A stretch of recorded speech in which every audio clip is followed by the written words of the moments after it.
Eu sempre fui o tipo de homem que passa despercebido. Não sou o mais falante, não sou o mais esperto e muito menos o mais sortudo.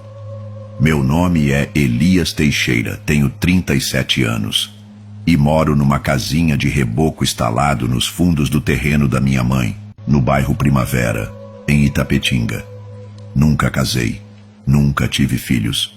Já tive mulher, claro, mas nenhuma quis ficar depois de ver minha realidade nua e crua. Desde que me entendo por gente, trabalho com o corpo. Sou ajudante de pedreiro desde os 15. Antes disso, vendia picolé na rua. Meu pai sumiu quando eu tinha 8 anos. A mãe criou a mim e mais 3 irmãos, mas só eu fiquei por aqui. Os outros foram embora tentar a sorte em São Paulo. Nunca mais voltaram. Meus dias são simples. Acordo cedo, tomo café preto ralo, pego a enxada ou o carrinho de mão e vou para onde me chamarem. Se não tiver obra, fico em casa mesmo, lavando as ferramentas, empinando pipa no quintal ou escutando rádio. Às vezes passo o dia todo calado, sem trocar uma palavra sequer. Já me acostumei com o silêncio. E foi numa dessas tardes paradas, num dia que parecia igual a todos os outros, que minha vida começou a sair dos trilhos. Estava voltando a pé do bairro Nova Itapetinga, depois de tentar cobrar um dinheiro de um homem que me devia uma semana de serviço. O sujeito tinha sumido. Desapareceu do nada. Fiquei com fome, com raiva e com a sensação de que o mundo inteiro estava contra mim. O calor do fim de tarde grudava na pele feito pano molhado. Não passava um vento sequer. Foi então que passei pela velha encruzilhada da Rua 7 com a Estrada Velha, perto do matagal onde dizem que antigamente enterravam os restos de animais sacrificados nos cultos. Vi histórias dali, mas nunca dei ouvidos. Naquele dia, algo me fez parar. Bem no meio do cruzamento, vi um pano vermelho, como se tivesse sido deixado com cuidado.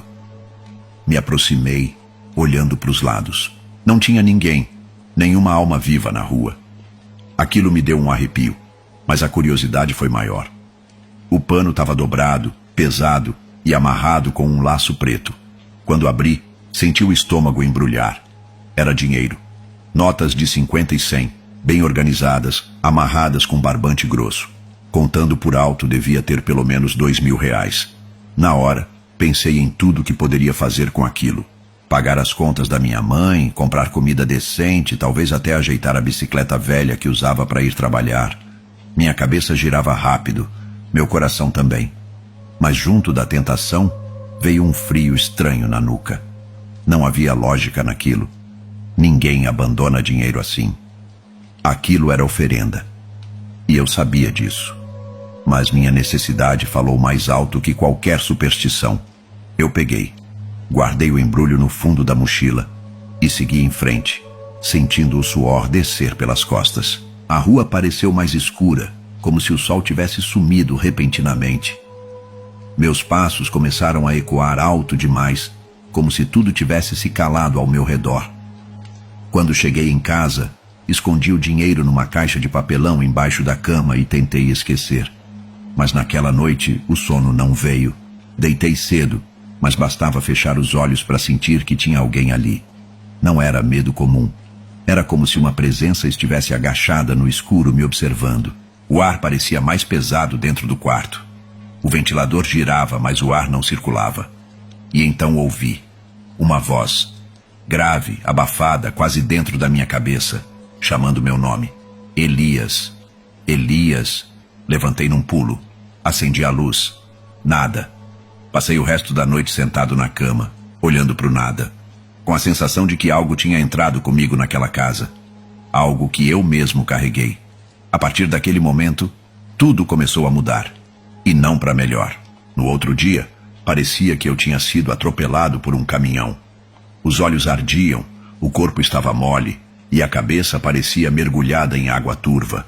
Mesmo assim, levantei, tomei um gole de café frio e saí para tentar mais um dia de serviço. Mas parecia que algo havia mudado na maneira como as pessoas me viam. O padeiro, que sempre puxava a conversa, evitou olhar na minha cara. A vizinha, que sempre me oferecia doce de banana, fechou a porta assim que me viu. Até um cachorro de rua, que costumava me seguir, rosnou baixo e atravessou a rua. Aquilo me calou por dentro. Naquele dia, ninguém me chamou para trabalhar. Voltei cedo para casa, frustrado, e fui olhar o dinheiro. Estava lá, intacto, mas tinha um cheiro estranho. Antes era só cheiro de nota antiga. Agora tinha um fedor leve, azedo, como se algo tivesse apodrecendo perto. Fechei a caixa de papelão e tentei ignorar. Mas ignorar ficou cada vez mais difícil. Naquela mesma noite, os pesadelos começaram. Sonhei que estava de novo na encruzilhada, mas o pano vermelho tremulava como se respirasse. Quando tentei abrir, uma mão preta e enrugada saiu de dentro e segurou meu pulso. Eu gritava, mas a mão me puxava, e atrás dela havia olhos. Muitos. Olhos sem pupila, como crateras vivas, me fitando com ódio. Acordei com a sensação de que tinham me tocado. Os pelos dos braços estavam eriçados, e havia marcas vermelhas em meu pulso. No terceiro dia, acordei com sangue seco no nariz e um gosto de ferro na boca. No chão do quarto, pegadas molhadas, como se alguém descalço tivesse andado ali, vindo da porta até a beirada da cama. Tranquei tudo. Desliguei as luzes, mas a coisa continuava. O som no meio da noite. Passos arrastados do lado de fora. Uma respiração abafada perto da minha nuca. Uma noite acordei com a impressão de que alguém sussurrava bem rente ao meu ouvido. Elias, devolve. Foi aí que entendi. Aquilo não era apenas azar. Não era apenas medo. Era uma cobrança. Fui até a caixa. Peguei o dinheiro. Estava molhado. As notas pareciam suadas, como se tivessem sido enterradas com alguém. Fedia a terra, a cemitério. Decidi devolver. Voltei à encruzilhada de madrugada. Levei uma vela, o pano vermelho e as notas. Rezei um Pai Nosso com a voz tremendo. Deixei tudo exatamente onde estava antes e fui embora sem olhar para trás. Mas eu sabia que não ia ser tão fácil assim. Nos dias seguintes, o peso aliviou um pouco. Dormi algumas noites em paz. Mas no 8º dia depois da devolução, percebi que algo tinha mudado em mim. Não sonhava mais. Não sentia fome. Os sons do mundo pareciam abafados. Meus amigos diziam que eu estava estranho. Até minha mãe disse que meus olhos pareciam vazios. Comecei a ver vultos à luz do dia. Sombras que se arrastavam pelas paredes. Vozes que ecoavam da torneira. As portas batiam sozinhas. A televisão ligava no canal 2 às 3 da manhã, sempre com uma imagem borrada, como se tivesse alguém em pé diante da câmera, me encarando. Fui ao terreiro da dona Laurinda, que entende dessas coisas. Quando entrei, ela olhou para mim e empalideceu. Disse que eu não devia ter tocado naquele dinheiro. Disse que aquilo era uma oferenda aceita, e quem interrompe um acordo entre vivos e mortos tem que pagar com algo equivalente. Ou você entrega o que foi tirado, ou o que você ama será levado. Ela disse, olhando nos meus olhos sem piscar. O problema é que eu não tinha nada. Nada além da minha mãe. A partir daquele dia, ela começou a passar mal. Foi ficando fraca, sem motivo. O médico não achava nada. Eu sabia que era o pagamento sendo cobrado. Hoje, ela está de cama. Já não fala, só fica olhando para o teto. Parece ver o que eu não vejo. Dorme mal, chora sem motivo. E eu sei que não adianta mais rezar. Não adianta mais devolver.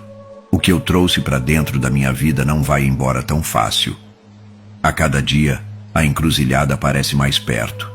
Às vezes, sonho com ela sem sair da cama. Às vezes, acordo com o cheiro do pano vermelho debaixo do nariz. E toda madrugada, ouço meu nome sendo chamado por uma voz que não é humana. Peguei o que não devia. E agora, pago por isso.